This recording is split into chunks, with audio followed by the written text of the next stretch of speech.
Fascist Awami লীগকে আগামী নির্বাচনে দেখতে চায় না দেশের জনগণ। দুপুরে রংপুরের কাউনিয়া ও পীরগাছায় এ কথা বলেন জাতীয় নাগরিক কমিটির সদস্য সচিব আক্তার হোসেন। তিনি বলেন, স্বৈরাচারদের রুখে দিতে প্রয়োজনে আবারও রক্ত দিতে প্রস্তুত রয়েছে ছাত্র জনতা। গণহত্যায় জড়িত আওয়ামী লীগ ও তাদের দোসরদের দ্রুত বিচার করার দাবিও জানান তিনি। এর আগে জুলাই অভ্যুত্থানে ৮ শহীদদের কবর জিয়ারত ও পরিবারের সঙ্গে সাক্ষাৎ করেন তিনি।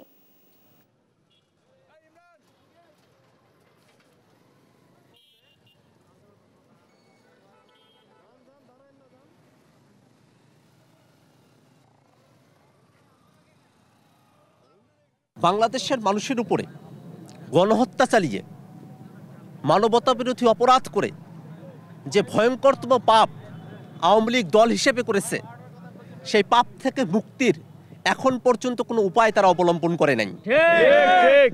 আওয়ামী লীগের বিচার এখন পর্যন্ত হয় নাই। ছাত্রলীগের সন্ত্রাসীরা এখনো পর্যন্ত আমাদের সহযোদ্ধাদেরকে খুনের হুমকি দিয়ে বেরোচ্ছে, বিভিন্ন জায়গায় খুনের ঘটনাগুলো তারা ঘটাচ্ছে। এমত অবস্থায় আইনি দিক থেকে আওয়ামী লীগের ভোটের প্রতিদ্বন্দ্বিতা করতে বাধা না থাকলেও ছাত্র জনতা, বাংলাদেশের আপামর মানুষ এই ফ্যাসিবাদী গণহত্যাকারী মানবতা বিরোধী যে দলটি আছে তাকে কোনোভাবেই বাংলাদেশের রাজনীতিতে আর রেলিভেন্ট হতে দেবে না।